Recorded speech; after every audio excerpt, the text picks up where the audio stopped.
All right, everybody. It is Wednesday. It is the highest rated edition of the slate coming your way. We are in front of you, inside your ears, inside your eyes. I am Emerson Latzia. Nicholas Fryer is here as well. We are missing 1/3 of this Wednesday show. Although AC on the ones and twos, producer Eamon, same usual suspects behind the scenes. Where the hell's Jeff Ulrich? Did he tell you where he was? Because he did not tell me. No, he just passive aggressively texted at you through me in our group chat. So I don't know what's going on with him at the moment. But I feel like if this was me, you wouldn't be going so easy. Yeah, let me just tell you something. Last night, 10 o'clock, last text, last time I had the phone in my hand, okay. I text him at 10:07 to be exact. I go, are you being a bitch again? Because he hasn't responded or texted me in days. And I'm fired up because I got a futures bet on the Oilers, right? And I'm like, let's get each other fired up. Okay. Guy doesn't text me back until like 1 a.m. Isn't it your bedtime, Grandpa? Did you drink your Mucilix yet? What is that? What's Mucilix? I haven't even heard of that. Mucilix. It must be some Canadian. Does he mean like Mucinex or something? Maybe. I don't know. It'd be weird for Jeff to have a typo. He hasn't even it would be right on brand with Jeff to have a typo. Guy can't even pronounce a single golfer's name right, although he hands out some pretty decent bets. Didn't even tell producer Eamon where he was today. So right now we'll tackle some a little bit of NFL because as we did this morning, I actually thought, and I'm a little biased, I thought that show went really smooth this morning. Our mock draft, I thought it was fun. You did a great job dressing up. I was so happy to discover that you were on the AFC South. Loved your pick for the Jags, but I wasn't sure. I thought it was a great production this morning. So great job by everyone there, and anyone who wants to go back and look at our mock draft, watch our mock draft. We had the Golics involved, Fryer was involved, smorgasbord of analysts involved. Go back; it's on the YouTube channel, I believe, and Twitter as well. But let's start with some NBA stuff. There's a 4-game slate tonight, and last night, holy hell! How about that Trae Young 3, dude? With like less than 2 seconds to go. That thing was almost at the logo, and he heaved up a prayer, buries it. Garden goes silent, but my God, what the hell? Tatum just kind of disappeared too in the fourth, didn't he? Tatum was brutal all night. I mean, he shot 30-something% from the floor. Jaylen Brown was the one that was cooking, but even then he kind of slowed up late. And I know part of the conversation has been like how he defended Trae Young in that last play.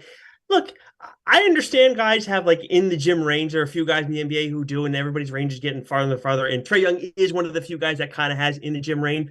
But I will take that shot all day, every day. Let him take that. And I mean, God, people are like, try and stop him on the drive. Why would you do that? Like they were down 1 at the time. It wouldn't make any sense to go and give him something that easy. So look, the issue was not the final play. The issue was the collapse. I think the only person who's really above like criticism in that whole situation is maybe Malcolm Brogdon because he wasn't on the floor. And then maybe I'll throw Rob Williams in there because I feel like he continues to do what is asked of him, sometimes more so than others, but still he's a consistent guy that you can rely on as long as he's healthy. That's the big issue always with him, but that's not the problem with him at the moment. But yeah, that was a gross one, man. It was but Jaylen Brown started off so hot. I'm like, oh my God, this is going to be one of those games. He had the mask back on and everything.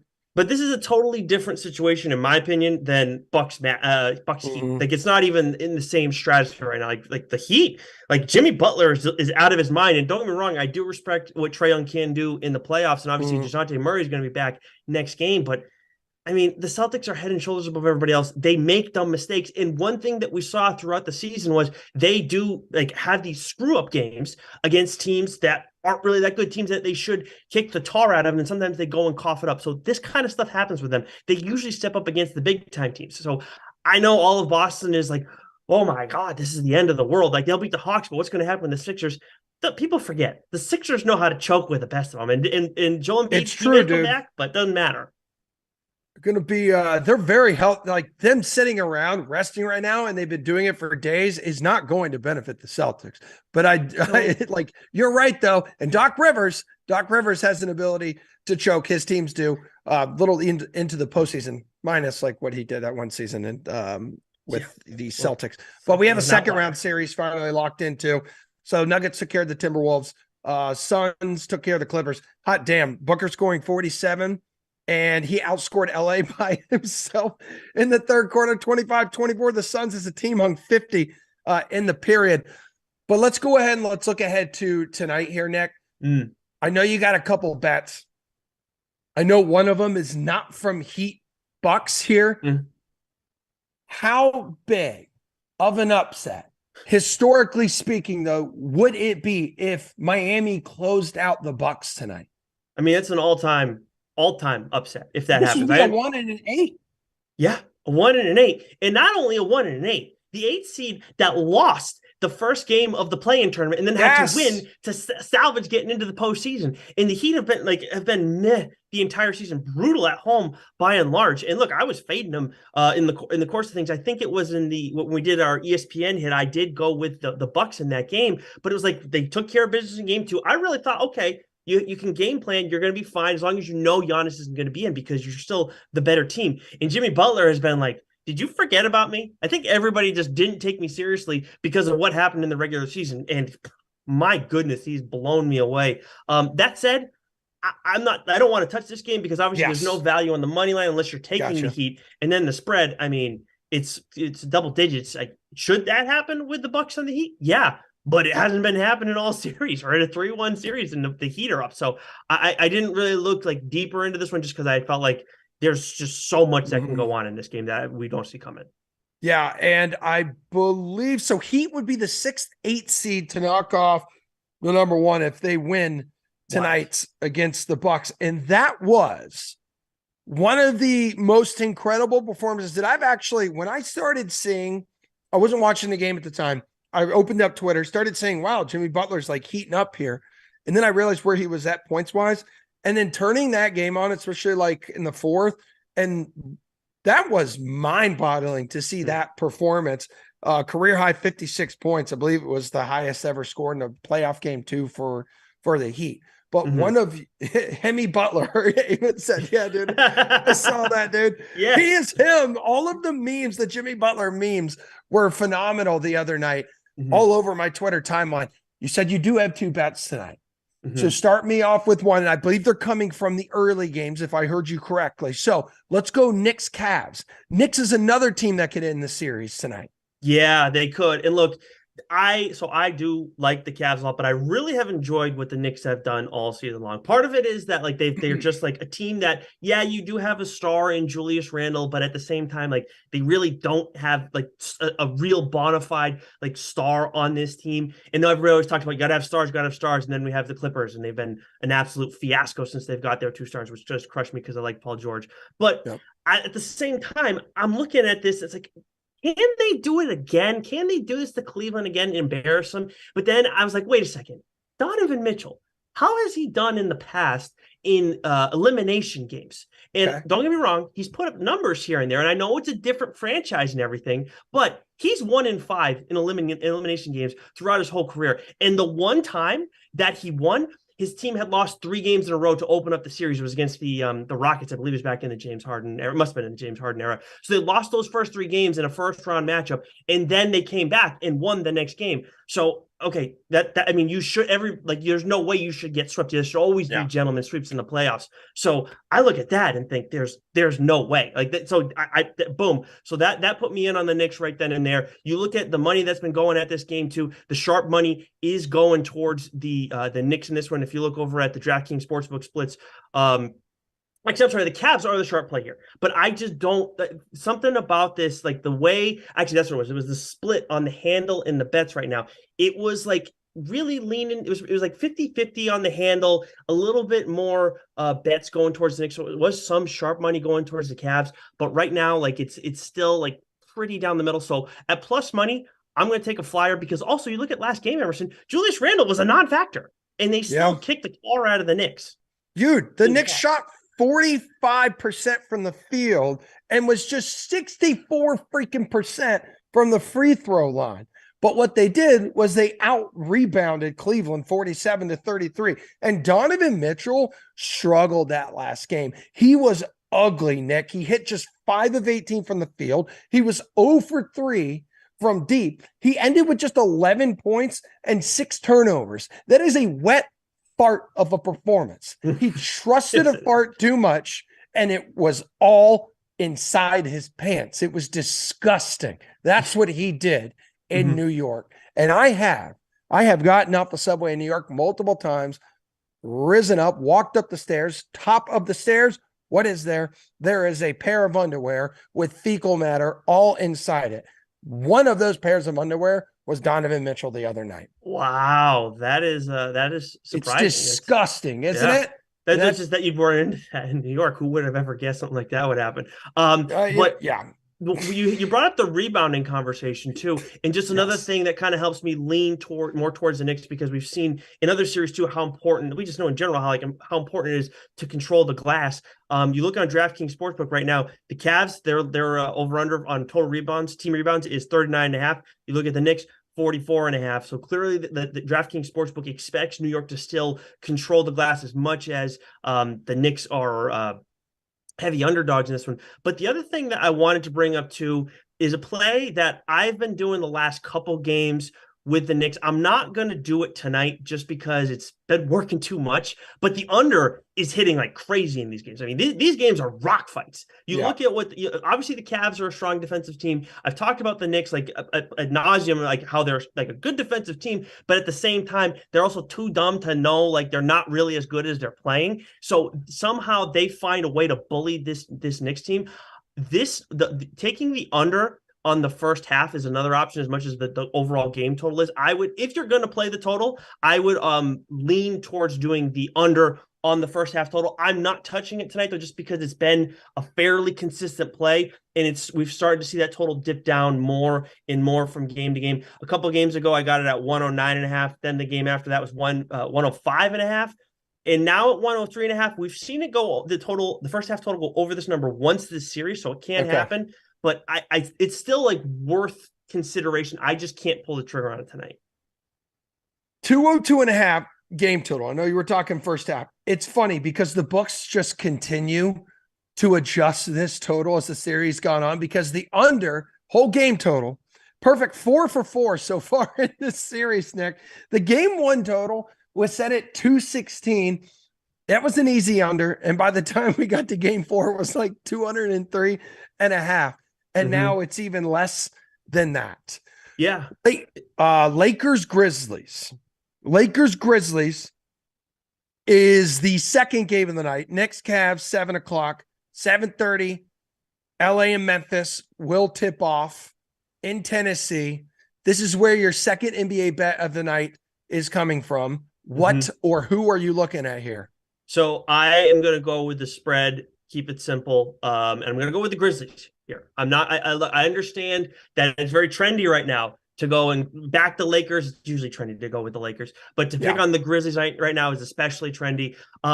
And look, in general, like I do have confidence in the Grizzlies still. One thing that really did jump out though in my research was the sharp money on this one. I know I went against it in the Knicks Cavs game, but again, there was, when you looked at the money line in that game, there was a closer split. In this one, when you look at the spread here, which has bumped up to 4.5, I liked it. I got it earlier at 4. The Lakers right now are getting 65% of bets, so very much a public play. Only 35% of the handle, and then 33% of the handle, and then 35% of the bets are going towards the Grizzlies to cover the spread tonight, and they're getting 67% of the handle. So clearly the sharp play right now. And then you look over on the money line too; it's kind of been the same there. 30% of the bets going towards the Grizzlies, and 47% of the handle.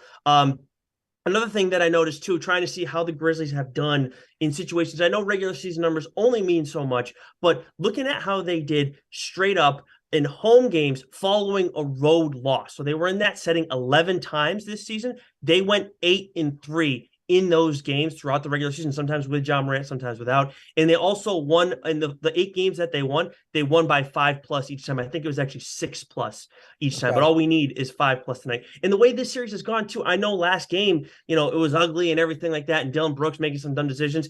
He made those dumb decisions, and the Grizzlies still, it was still a close one at the end of it all. So I wonder, I don't know if the Grizzlies can pull a comeback off full-fledged. They've put themselves in a really tight spot, and they suck on the road.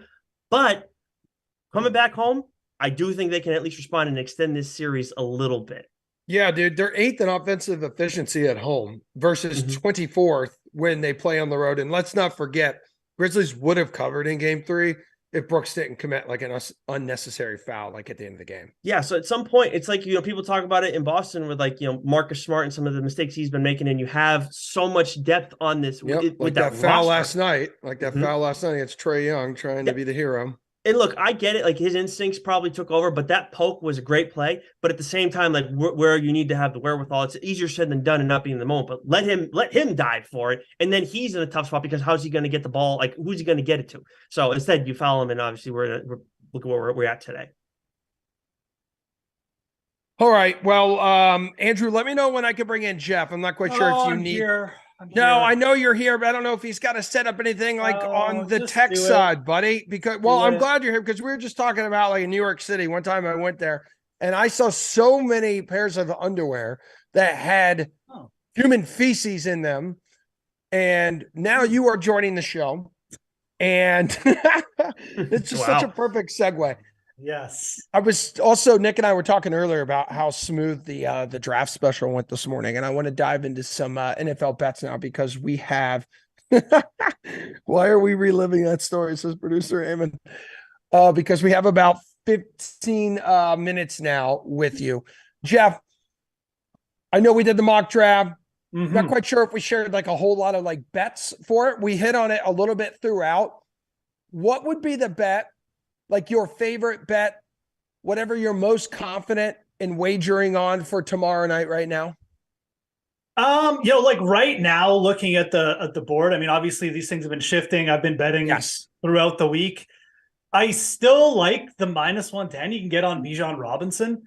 I really feel like he's probably, I maybe just bet him to go to the Falcons, to be honest, at this point. I just feel like Atlanta's going to come out of there with that. There's been a lot of talk about him, but if you want a little bit of safety, the Eagles have been talked about, moving up maybe for Paris Johnson or something, but that's no guarantee. I think if Bijan's there at 10, they could take him too. So top 10, Bijan Robinson. I still like that. There are some longer shots though that I'm going to throw quickly if I can get to the right. We talked a little bit about this, but we talked. Where do you need Nick to go? Next to one screen sharing. Tell him what's up so people can see it at home. Go to pick 3. Devin Witherspoon at +2,000. Okay. The Eagles definitely have a little bit of connection to both cornerbacks. They've looked at them both. Witherspoon to me though has been the guy who's gotten some real heat coming up, and it reminds me a little bit of Derek Stingley late in the draft last year, where like no one really was sure, and then all of a sudden the Titans are just like, yeah, we're taking the top cornerback. It feels like the Cardinals might do the same thing. If they can't work out a trade, I could see Witherspoon being the pick here. The Cardinals have so many different scenarios here where they could trade, but if they don't make a trade, it feels like all these defensive players are in play, and Witherspoon for some reason is just not even close to the odds of like Will Anderson is. So I still think that's a possibility. That's more of a long shot play. Okay. I mentioned this morning too, but I still feel like the Bears are going Darnell Wright, regardless of what happens to Jalen Carter. There's been some pretty heavy linkage there. I think you look at all the other O linemen. I just feel like Wright is the play there for him. Like I don't think that number. I think that number is moved for a reason, and I think you need to pay attention to it. I don't know if we're still getting Jackson Smith and Jigba odds to go to Green Bay or whatever, but I still think that's so funny if they did that after Aaron Rodgers left. They finally get that I don't know why else they would do the pick swap. I just think they put themselves in the position to, if a team now wants Jackson Smith and Jigba, they have to jump up over to 12. That's paying a lot. I don't think another team's going to do that. I think he's just going to fall to them, and I think that's their entire plan. So I don't even know if we can get odds on him anymore. They may have taken it off the board. There was a lot of movement when they made that trade. The 450 was up for a while. I don't think it's there anymore for sure, but I still think that's going to happen. So those are some of the things I'm looking at. Like I said, I think the Cardinals could go so many different ways, and you could see some late movement on some Cardinals action. What do you think here, Nick? Is there anything like in the props department in terms of how many you expect to be drafted at like each position. Yeah. Yeah. I do have a couple of those, but I did want to hit on what Jeff's call with Bijan Robinson. I know you and I were talking about it before emission, and you weren't too big on him going in the top 10, if I'm not mistaken, right? Yeah, that's true. I just think it's like a whole running back thing. But then there is the argument of like he's supposed to be the next Saquon Barkley. Exactly. And that's my thinking too. But the other thing is, so where he's plus 200, right, to go to the Falcons, we've talked like the two teams, like obviously it makes sense for him to go there and everything, like in terms of just how good he is. But if you don't think the Falcons are going to go and take see what they can do with this guy and think, okay, we get a running back, but we're going to lose out on his, like his good years aren't going to mean a whole heck of a lot. And you think they'll pass on him and try and build for a little bit longer, more the long haul. Whereas the Eagles, who could afford to go and add a running back after losing Miles Sanders, he's plus 650, Bijan Robinson. Yeah. To go. We mentioned the odds there this morning on the show. Yep. Oh, okay. All right. Well, not everybody saw the show in the morning, so I wanted. No. I'm just mentioning how we did a good job covering this, and it's good to hit it again because we have a different audience at this time. I'm not giving you crap. Okay. Well, Jeff's back, and now things change. It's interesting. But, but the other one too, Jalen Carter, right? But the prop on him is what 6.5 right now. It's at plus money for him to go over. Look, when guys have these off the field issues, they can slip like crazy. It doesn't matter how talented they are. And I know right now he's still the favorite to go at number 5, right, minus 125. But if he doesn't go there, plus 275. To go ninth overall. Now, I still think the better play is to take him at over 6.5 right now for his draft position. But like that makes me feel more confident in going with that play at plus money. And again, it's at 290 right now. Sorry, were you going to say something else? No, go ahead. I was just going to say that that's one player in Jalen Carter where I have not touched, and I'm still surprised to see him. Like he is a massive favorite, not a massive favorite, but compared to a lot of the other positions, like we're basically being told he's going to Seattle. He's minus 125. Like these are pretty short odds, man. I mean, and I kind of agree. Like I don't have a hard stance on Carter. Like I won't really be shocked if he doesn't go there, but that's just a player I'm kind of just staying away from. But you're right. Like I'm not going to take the minus 125. I would rather bet him to the plus money to the over at this point too. I think it is pretty interesting too. We're seeing him move back on Will Levis. He's almost even with Tyree Wilson again to go number 2. I really think that the Texans, I think this has kind of been this thing all along. I think they're going to take Levis, and I think they're going to try and go defense and maybe move up to pick someone. I really do. Well, why what? Like what is wrong? Like just tell me. I don't understand what the infatuation is with Will Levis out there. Well, what really don't. Okay, the guy tell me what the problem with Will Levis is. Tell me what the problem with Will Levis is then. Just like look at his offensive numbers in college, playing in the SEC. The guy couldn't do diddly do.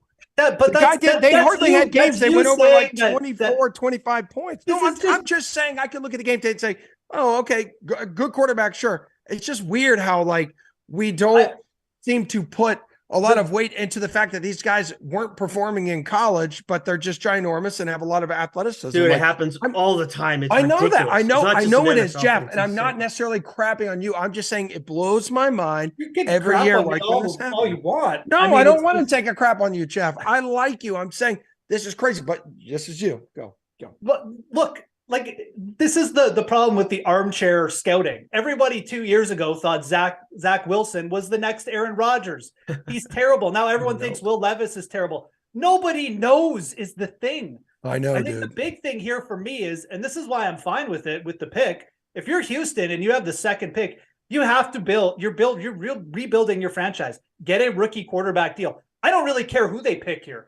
It's Levis, Stroud, whatever. I don't have an opinion about Will Levis. He's got talent. He's certainly a mobile quarterback. He's got a big arm. There's comparison to Josh Allen. Is he really that much worse than like Chris Stroud? Like the Twitter universe seems to be so convinced that Will Levis is like 10 degrees worse than Chris Stroud. That's what just baffles my mind, that people are so confident that he's terrible when the truth is nobody knows. My big thing here is I think it makes sense for Houston to go with Levis at 2, and I think they will, if you ask me now. And it also makes sense for them to move up and try and get one of these defensive players that drops. They could come out here with Levis and Anderson, and I think that would be a fantastic draft for them if they could somehow pull that off. I'm just saying the reason I didn't take a quarterback at the Texans position today. Mr. Golick was not happy with you. Terrible drafting. Yes, well, because I'm bugging.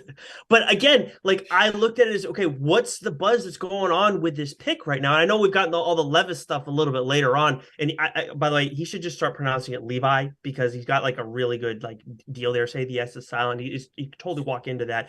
But anyways, like there's been so much buzz about them saying we're comfortable not taking a quarterback at this spot. So I don't know how much validity there is to that, but like the people that are reporting on it, like are the ones who would know this sort of stuff. So it seems ridiculous, but at the same time, like this is the Texans. They're terrible. They're a ridiculous organization. So like that happening is not out of the realm of possibility. I know it with Anderson, but like when we were talking about the picks, there's been some movement. So I could very easily see that being a mistake that they make in the end here. The problem with the what would your opinion be that would not be a mistake for the Texans? Because I think the Texans are just they're in a tough spot if they're going to stay here. Like, I mean, sure, trading back, I could see that argument. Absolutely. I think that is an argument I could see.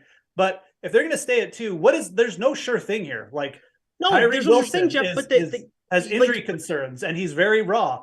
Will Anderson, is his upside really that good to be number 2 overall? That there's a reason why he's not the favorite. You're not going to go corner again. Like, Chris Stroud, I can see the argument. Again, good pocket passer, but I think there's no easy answer for the Texans here, and that's the problem. That's why I don't have a problem with Levis, because there's really no other standout obvious pick here for them, in my opinion.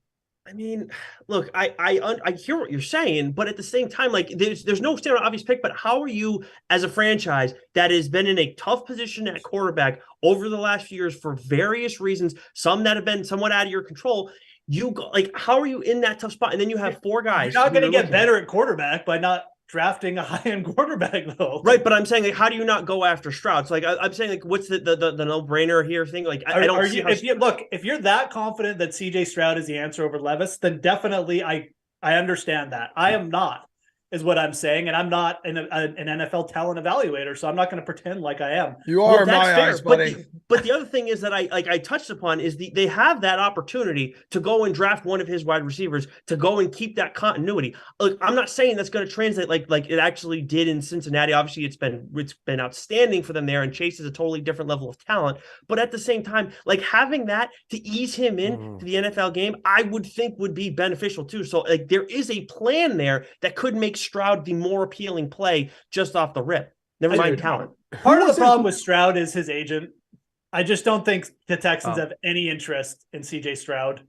And I think it's partly because his agent is Deshaun Watson's agent. And it's pretty. Oh, that makes complete sense. It's very simple. That's actually a good point. This is the other thing that again, people just don't, they don't want to either listen to, but I mean, like there's politics involved. The owner is involved. Oh my God. Great call, Jeff. I mean, I do think it's that simple. I really do with CJ Stroud. So anyways. All right. We have like a minute to go and show. I think Levis is going second. That's my call. That's my last second overall. Yeah. Okay. The guy just didn't show enough to warrant that Sky pick. But anywho. Okay. Give me your best golf dude. Because Fryer said he did research. He has 1 pick. Fryer, give me your golf pick here for the Mexico Open, please. And we have to go. Real quick, it's Luke List for top 10 or top 20. There's value in both markets with him, plus 225 for top 20 market. Jeff and highlighted in his cheat sheet, and I'll let him respond to all this. But top 11, shots gained off the tee, really important at this course. Luke List is top 11. I know he's had his struggles this season, but seeing that there, I'd like to mess around with him at top 10 or top 20. Jeff, quickly, because you had to go on a Will Levis rant. I know I did. Sorry. Emiliano Grillo at 50 plus 5,500 and Garrett Cago at plus 5,500. These are 2 players, highly volatile, weaker field, big course. They can roll it in.